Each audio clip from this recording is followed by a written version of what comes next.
आवाज दो।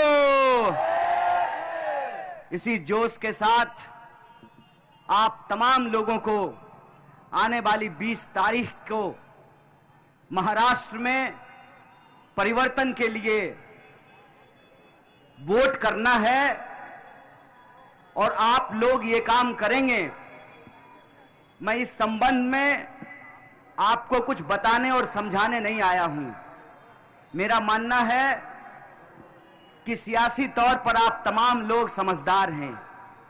मेरी इतनी औकात नहीं है कि मैं आपको समझा सकूं कि आपको क्या करना चाहिए, लेकिन जब भी मुमरा आने का मौका आता है मैं चूकता नहीं हूं और मैं हर बार मुमरा आता हूं। मुमरा की हर लड़ाई में, हर संघर्ष में आपके साथ शरीक होता हूं, शामिल होता हूं। एक बार फिर हम अपने सम्मानित मंच को, हमारे सारे नगर सेवक को, हमारे बीच बनारस से आए हुए उत्तर प्रदेश कांग्रेस कमेटी के अध्यक्ष बड़े भाई आदरणीय अजय राय जी को मैं तहे दिल से शुक्रिया अदा करता हूं कि आपके बीच आने का मौका मिला है। कह रहे हैं भाई साहब कि पिछली बार चूके थे। अरे पिछली बार एक सभा में नहीं आए, उसका जुर्माना यह है कि दिन भर 10 सभा आप लोगों ने हमसे करवाया था।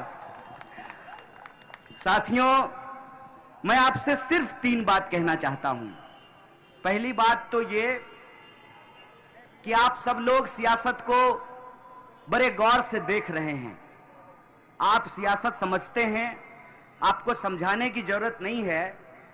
लेकिन मैं जो महाराष्ट्र के अलावे दूसरे राज्यों में घूम करके आया हूं, उससे एक सबक लेकर के आया हूं और मैं आपके सामने रखना चाहता हूं।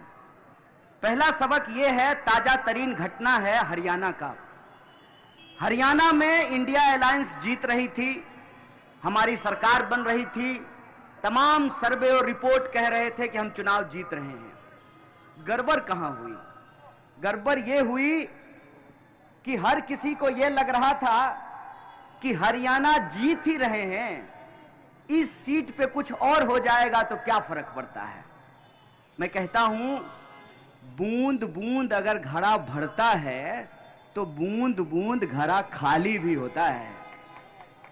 लोकतंत्र की सियासत में, जमहूरियत की सियासत में यह बात हमेशा समझना चाहिए कि हर वोट इंपॉर्टेंट होता है, हर सीट इंपॉर्टेंट होता है। जैसे इमारत को खड़ी करने के लिए हर ईंट जरूरी है, वैसे ही बहुमत के लिए हर वोट जरूरी है, हर आमदार को जीतना जरूरी है। इस बात को बस आप याद रखिएगा। और दूसरी बात, मैं महाराष्ट्र के अलग अलग इलाकों से घूमते हुए आपके बीच हाजिर हुआ हूं। मैं उत्तर महाराष्ट्र गया, मैं मराठवाड़ा गया, मैं कोंकण गया, मैं विदर्भ गया हूं और आज मुंबई थाने में आप तमाम लोगों के बीच उपस्थित हूं। एक बात जो बार बार सुनने को मिल रही है, कुछ लोग खास करके अजीत दादा के साथ घड़ी लेकर के जो गए हैं और अपना समय बदलने का इंतजार कर रहे हैं, वो लोग घर घर घूम करके एक दुष्प्रचार कर रहे हैं। यह मैं आपकी जानकारी के लिए आपको बता दूं।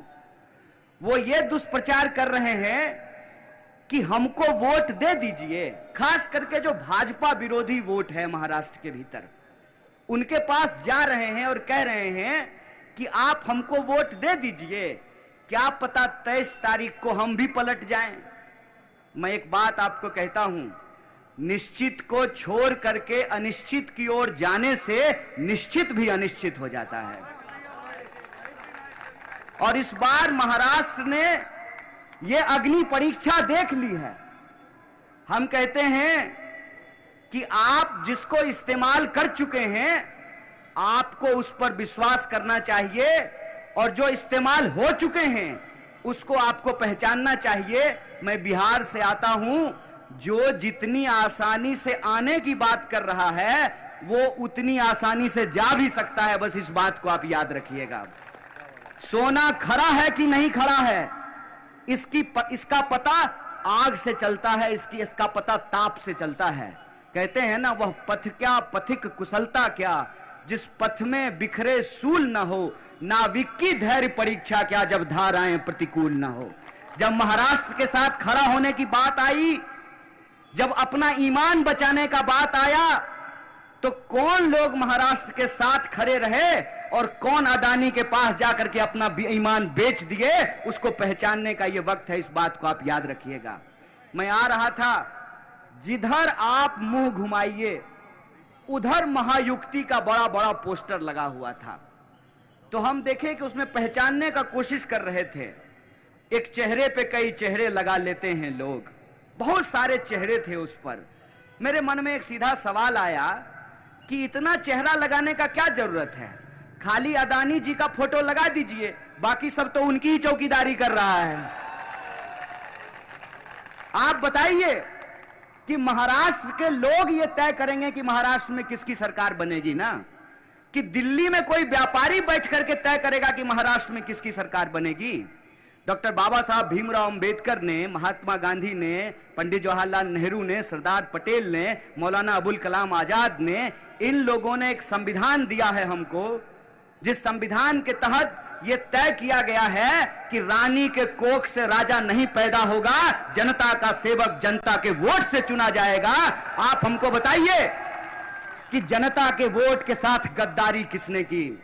इसीलिए मैं कहता हूं, जो 50-50 करोड़ लेकर के अपना ईमान बेच दिए, वो आमदार नहीं गद्दार हैं। और आपको 20 तारीख को गद्दारों से मुकाबला करना है, गद्दारों से जवाब मांगना है। और यह समय बहुत विपरीत है।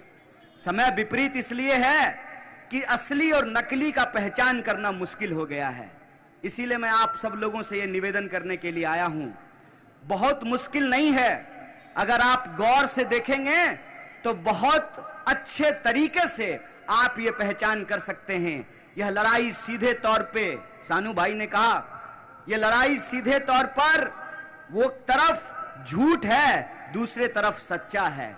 एक तरफ बुरा है, दूसरे तरफ अच्छा है। एक तरफ सच्चा है, पक्का है, दूसरी तरफ कच्चा है। अगर आप आंख खोल करके देखो तो यह बात देखी जा सकती है, समझी जा सकती है। देखना और समझना क्या है? देखना और समझना यह है कि इस देश के संविधान की प्रस्तावना में कौन भरोसा रखता है और कौन भरोसा नहीं रखता है। जो कहता है हम भारत के लोग भारत को एक प्रभुत्व संपन्न समाजवादी धर्मनिरपेक्ष लोकतांत्रिक गणराज्य बना करके रखना चाहते हैं, हम ऐसा देश बना करके रखना चाहते हैं कि इस देश में तिलक लगाने वाला और टोपी लगाने वाला बराबरी के एहसान के साथ अपना सर उठा करके जी सके, वो आपकी तरफ है, वो आपके हक के लिए संघर्ष कर रहा है। जो इधर उधर की बात करता है, जो इधर उधर की बात करता है, उसकी उस बात को समझने की जरूरत है।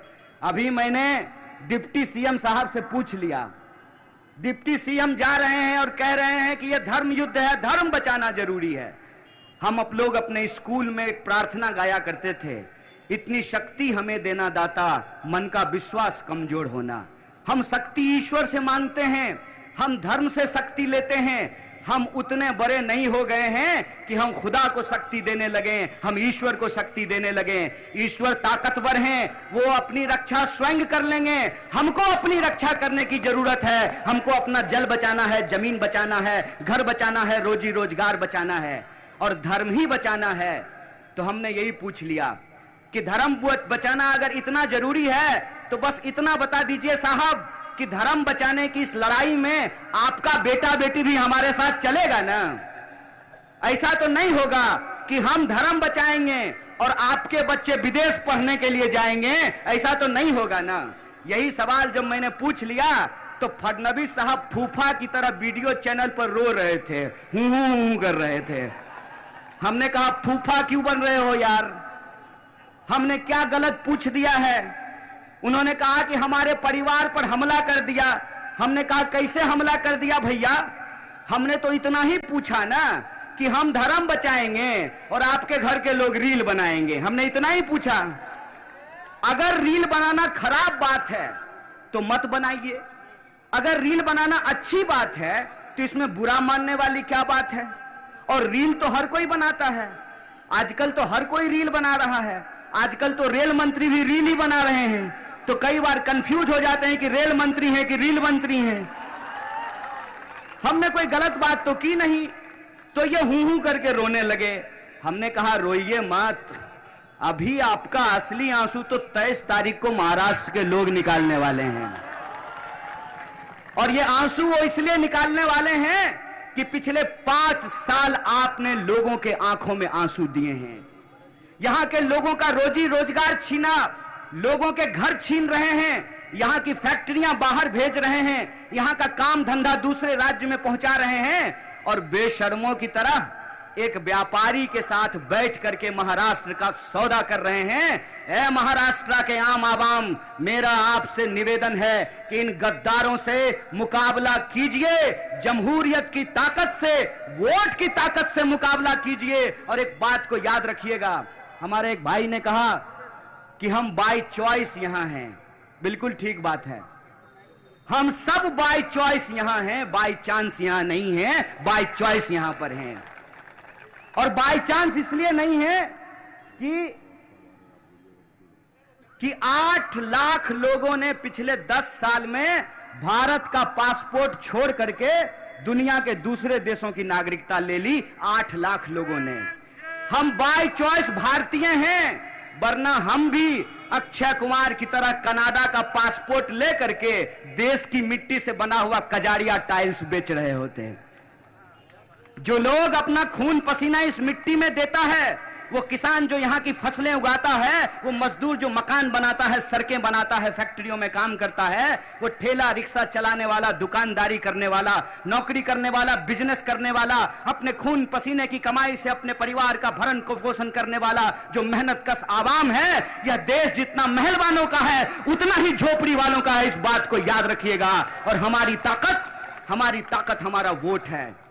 हमारी ताकत जमहूरियत में वो जो बात लिखी गई है उस मूल्य पे हमको चलना। और वो मूल्य क्या है? वो मूल्य ये है कि अगर इस देश में 16 लाख करोड़ रुपया प्रधानमंत्री जी के दोस्तों का माफ किया जा सकता है, तो हम महाराष्ट्र की आम आवाम का बिजली बिल माफ करेंगे, क्योंकि ये देश उनका भी है। यही संकल्प हम लेकर के आए हैं। आप महाविकास आघाड़ी के गारंटी को उठा करके देखिए।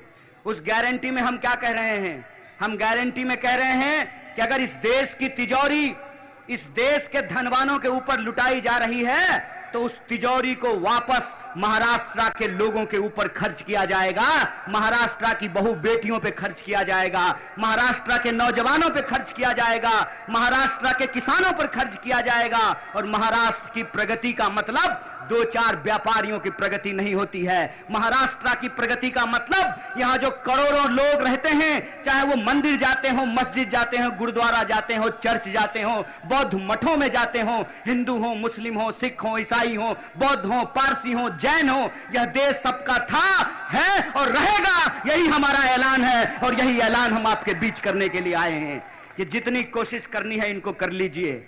एक साहब ने कहा कि डराते हैं, गालिब ने क्या खूब लिखा है, हर एक बात पे कहते हो तुम कि तू क्या है, हर एक बात पे कहते हो तुम कि तू क्या है, तुम ही कहो कि ये अंदाजे गुफ्तगू क्या है। हमने आपको वोट दिया, हमारे वोट से आप चुन करके गए, चुनकर जाने के बाद आपने हमारे ईमान का सौदा कर लिया। आज 5 साल बाद एक बार फिर आप जनता की अदालत में हैं और जमहूरियत में जनता ये तय करती है कि जिसको इज्जत से गद्दी पे बिठाया है उसको उसी बेइज्जती से कान पकड़ करके गद्दी से नीचे भी कर सकते हैं। और ये हमारी ताकत है। इसीलिए जब आप 20 तारीख को वोट करने के लिए जाइएगा तो मुंब्रा के अपनी तमाम माओ और बहनों से मैं कहना चाहता हूं, मुंब्रा के अपने तमाम आदरणीय बुजुर्गों और नौजवानों से कहना चाहता हूं कि आपको सिर्फ एक व्यक्ति का चुनाव नहीं करना है। वो व्यक्ति नहीं है, वो इस देश में, महाराष्ट्र में बुलंदी की आवाज है, जुल्म के खिलाफ एक मुकम्मल आवाज है। इस बात को याद रखिएगा। जब मैं चुनाव लड़ता हूं, ये अपनी पूरी ताकत लगा देते हैं। पूरा का पूरा भाजपा, पूरा का पूरा आरएसएस, इनका खरीदा हुआ मीडिया, सोशल मीडिया पूरी ताकत लगा देते हैं। चाहे कुछ भी हो जाए, साम दाम दंड भेद लगा करके ये कोशिश करते हैं कि मैं पार्लियामेंट ना जा सकूं। मैं कहता हूं अच्छा हुआ पार्लियामेंट नहीं गया तो इस देश की पूरी सड़कें हमारी है और सड़कों पर घूमकर हम इनके खिलाफ अपने नारे को बुलंद करते हैं। इसीलिए मुंब्रा के आप तमाम लोगों को मैं कहना चाहता हूं कि इनकी पूरी कोशिश है कि मुंब्रा में जितेंद्र अवार्ड को हराया जाए। जितेंद्र अवार्ड को हराने का क्या मतलब है? जितेंद्र अवार्ड को हराने का यह मतलब है कि ये घूम घूम करके व्हाट्सएप पर मैसेज भेजें कि बड़ा सेकुलर बनता था, आ गया मजा, मिल गया स्वाद। ये साजिश है। और ये साजिश जो बार बार डिप्टी सीएम अपने भाषण में जाकर के बोल रहे हैं और वोट देने के अधिकार को धर्म से जोड़ रहे हैं, मैं कहता हूं वोट देने का अधिकार धर्म से नहीं जमहूरियत से मिला है। इस बात को आप याद रखिएगा।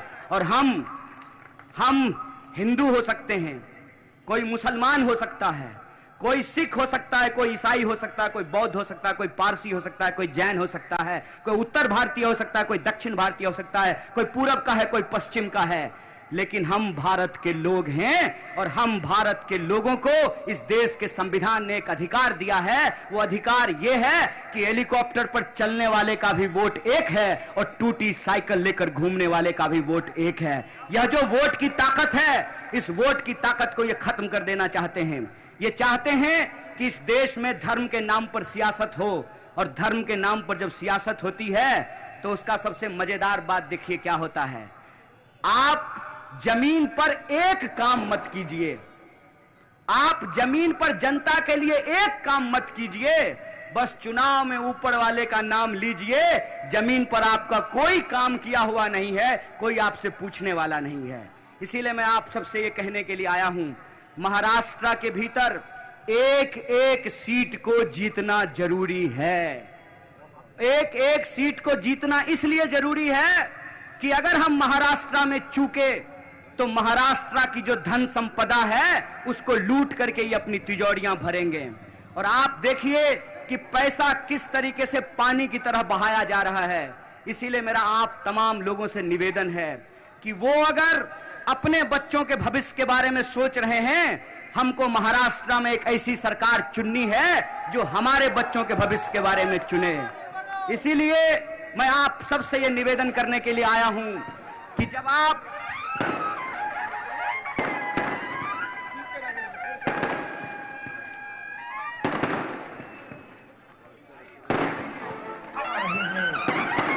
दिल में बसने वाले जितेंद्र आव्हाड साहस साहस साहस।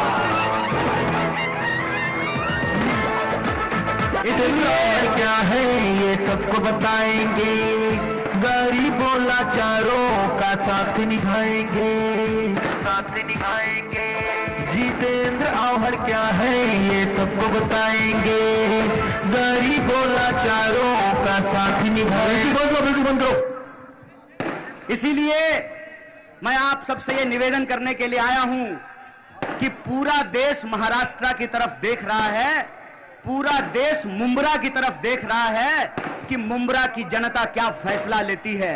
मेरा आपसे निवेदन है कि पिछली बार आपने 78,000 का मार्जिन दिया था, इस बार कम से कम इस बार का आंकड़ा 1 लाख पार कीजिएगा। बोलिए ऐसा होगा कि नहीं होगा? पीछे तक हाथ दुआओं में उठनी चाहिए।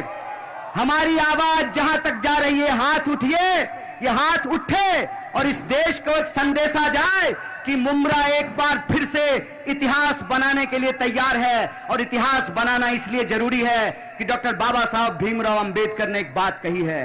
डॉक्टर बाबा साहब भीमराव अंबेडकर ने कहा है कि जो पीढ़ी अपना इतिहास नहीं याद रखती, इतिहास उस पीढ़ी को भुला देता है। महाराष्ट्र के पास मौका है, इस बार गद्दारों को जवाब देना है और महाविकास अघाड़ी की सरकार बना करके चौथी बार जितेंद्र आव्हाड साहब को आमदार बनाना है। और ऐसा आमदार जो रुपए पे नहीं बिकता हो, जो किसी की लाठी से नहीं डरता हो।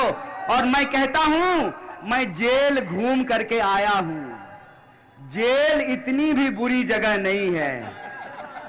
जब सत्ता जुल्मियों की हो, जब दौर जुल्मतों का हो, तो जेल जाना दुख की नहीं आनंद की बात है। इस बात को याद रखिएगा। और जो आपको डरा रहे हैं उनसे मैं एक बात कहना चाहता हूं कि आपको जितनी कोशिश करनी है कर लीजिए। हम उस मिट्टी में पैदा हुए हैं जिस मिट्टी में राम प्रसाद बिस्मिल और अशफाक उल्लाह खान जैसे क्रांतिकारी पैदा हुए हैं। और वो कहते थे, सरफरोशी की तमन्ना अब हमारे दिल में है, देखना है जोर कितना बाजुए कातिल में है। अब तेरी हिम्मत की चर्चा गैर की महफिल में है, सरफरोशी की तमन्ना अब हमारे दिल में है। देखिए, आप हिम्मत से लड़ते हैं, इसीलिए आपकी घड़ी चोरी की गई है। मैं कहता हूं, महाराष्ट्र का टाइम खराब किया है इन लोगों ने, इसीलिए वो जो घड़ी लेकर के गए हैं उसका कांटा रुक गया है, वो समय दिखाना बंद कर दिया है। इस बार उन गद्दारों में के कान में हम बाजा बजाएंगे, इस बार बाजा बजाएंगे। और अडानी जी को लगता है कि वो थाने लूट लेंगे, धारावी लूट लेंगे, सैन कोलीवाड़ा लूट लेंगे, नवी मुंबई लूट लेंगे, तो ए ठग व्यापारी हो जाना समझदार। इस बार आई है महाविकास अघाड़ी मिल करके तैयार, और इस बार परिवर्तन करेंगे, और ऐसा परिवर्तन करेंगे, इतनी बड़ी बहुमत लेकर के आएंगे कि जय शाह के पप्पा का सूटकेस नहीं काम देने वाला है। कितना कलाकार है, आकर के आज झारखंड में भाषण दे रहा था। भाषण देते हुए बोला कि हम झारखंड को 1 नंबर बना देंगे। सुनो, 30 साल से सरकार चला रहे हो, पहले अपने यहां तो 1 नंबर बन जाओ। ये 1 नंबर बना देंगे, जनता के बीच में आकर के चुनाव के वक्त में कहते हैं 1 नंबर बना देंगे, और जो ही चुनाव जीत जाते हैं तो सबसे पहले अपने बेटा को बीसीसीआई के अंदर 1 नंबर पे बिठा देते हैं। और खेला देखिए, हमको कहते हैं धर्म बचाने के लिए, हम धर्म बचाएं, इनका बाल बच्चा बीसीसीआई में मजा ले, खुद जो है आईपीएल पर टीम बनाता है और हमको कहता है कि ड्रीम 11 पर टीम बनाइए। भैया बहुत हो गया, ये खेला बहुत हो गया। रोजी रोजगार का सवाल है, रोजी रोटी, कपड़ा, मकान, शिक्षा, स्वास्थ्य, सड़क, बिजली, पानी, आत्मसम्मान का सवाल है। महाराष्ट्र में इस बार परिवर्तन होगा, और महाराष्ट्र में जब परिवर्तन हो रहा है तो महाराष्ट्र की असेंबली में मुंबरा की सबसे मजबूत आवाज गूंजनी चाहिए। और मैं इसलिए इनकी तारीफ नहीं कर रहा हूं कि इनसे हमारी दोस्ती है, इनसे हमारी दोस्ती कोई खून के रिश्ते का नहीं है। कहां ये महाराष्ट्र के और कहां मैं बिहारी। हमारा इनका रिश्ता दरअसल विचार का रिश्ता है, यह वैचारिक संबंध है। और मैं कहता हूं कि विचारों का संबंध खून से ज्यादा गहरा होता है, क्योंकि खून के रिश्ते में कई बार लोग दौलत के लिए लड़ाई लड़ते हैं, लेकिन विचारधारा के संबंध में लोग कंधे से कंधे मिला करके विपरीत विचारधारा के खिलाफ संघर्ष करते हैं। इनके मुंह पे मैं तारीफ नहीं कर रहा हूं, मुझे आता नहीं ना मोहतरम को महतरम कहना, किसी को ज्यादा किसी को कम कहना। मैं इनकी तारीफ इसलिए कर रहा हूं कि आप पूरा का पूरा 5 साल उठा करके देख लीजिए। जब सुबह सुबह अजीत दादा पवार, मुझे नहीं लगता है कितनी जल्दी वो कभी जगे होंगे जीवन में, सिर्फ डिप्टी सीएम का शपथ ग्रहण लेने के लिए वो इतनी जल्दी सुबह सुबह जगे हैं। मराठी में एक बात कहते हैं, सकाले सकाली घेतली का है, भोरे भोर एकदम शपथ ले रहे थे रात के अंधेरे में। उस वक्त जब सरकार तोड़ने की कोशिश की गई तो जितेंद्र अवार वो नाम था जो पवार साहब के साथ, शरद पवार के साथ मजबूती से खड़े थे और कह रहे थे एक ही साहेब पवार साहेब। और इन्होंने अपनी वफादारी का सबूत दिया। सरकार बनी, जब जब उस सरकार में संविधान के खिलाफ कोई परिस्थिति उत्पन्न करने की कोशिश की गई, ये मजबूती से उसके खिलाफ उठ करके खड़े हुए। इसीलिए मैं कहता हूं कि जैसे अभिमन्यु को घेर करके तमाम महारथियों ने उसका वध करने की कोशिश की, उसी तरीके से इनको ये घेर करके यहां हराना चाहते हैं। तो मैं कहता हूं अवार साहब, कई बार जो है ना, इंसान का काम उसका सिग्नेचर होता है। यहां हमारे बड़े भाई खड़े हैं, हमारे यहां कहावत कही जाती है कि नहाया हुआ शरीर और खाया हुआ शरीर छुपता नहीं है। आपका काम आपका सिग्नेचर है। आप बिंदास बोलिए, बिंदास लड़िए। मुंबरा की जनता हमारे साथ है, मुंबरा की जनता आपके साथ है। क्या मैं झूठ बोल रहा हूं? सच बोल रहा हूं ना? तो आपकी आवाज में इतनी बुलंदी हो, मुंबई तो क्या यह गूंज दिल्ली तक पहुंचनी चाहिए। आप हमारे साथ नारे को बुलंद कीजिएगा, महाविकास आघाडीच्या, महाविकास आघाडीच्या। और आप 20 तारीख को 1 नंबर पर बटन दबा करके 1 नंबर आदमी को 1 नंबर रखना है, यही अपील हमारा आप सबसे है। बहुत बहुत शुक्रिया, बहुत बहुत धन्यवाद। आप तमाम लोगों का धन्यवाद कहते हुए मैं आपसे विदा लेता हूं। इनकलाब जिंदाबाद, जय हिंद, जय महाराष्ट्र।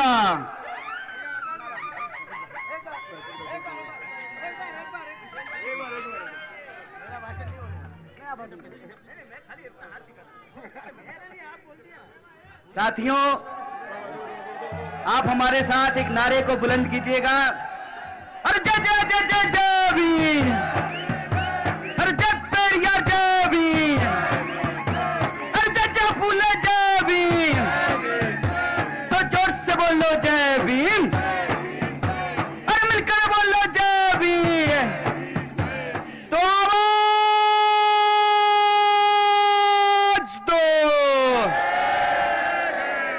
इस नारे पे एक भी हाथ नीचे नहीं, आसमान में दुआ की तरह ऊपर उठना चाहिए। आवाज दो, लड़ेंगे, जुड़ेंगे, अरे जुड़ेंगे। बहुत बहुत शुक्रिया, बहुत बहुत धन्यवाद।